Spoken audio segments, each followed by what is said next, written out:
Bible Archaeology Map. 4 discoveries in ancient Babylon. 12. Nippur Tablet. Discovered in 1902 in the ancient city of Nippur in modern-day Iraq, the Nippur Tablet is also called Eridu Genesis because it describes how the gods decided to destroy humanity with a flood. But the god Enki warned a man named Ziusudra, the Sumerian Noah, who survived the flood by building a boat. This story will be retold in the Epic of Gilgamesh, with even more parallels to the biblical story of the Great Flood.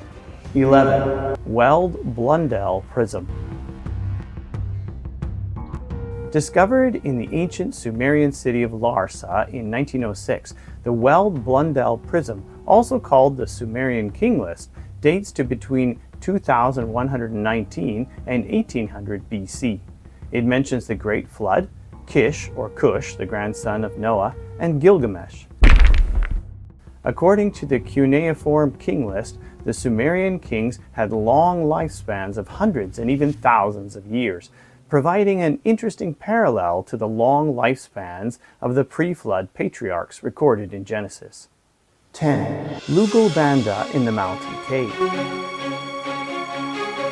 Discovered in ancient Nippur in the late 1800s or early 1900s, Lugalbanda in the mountain cave dates to between 1900 and 1600 BC. However, it was first composed sometime before 2000 BC.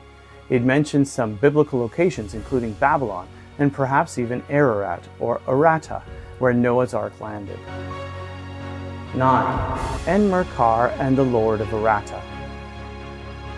Also discovered in ancient Nippur around the same time, Enmerkar and the Lord of Aratta dates to 1900 to 1600 BC and describes an epic confrontation between Enmerkar, king of Babylon, and the Lord of Aratta. Enmerkar is linguistically similar to Nimrod, the biblical hunter whose empire included Babylon. Some have suggested that the Lord of Aratta, or Ararat, may refer to Noah. While this interpretation is speculative, the description of Babylon as a major center of civilization at this time corroborates the biblical narrative. Bible Archaeology Map. 4 discoveries in ancient Babylon.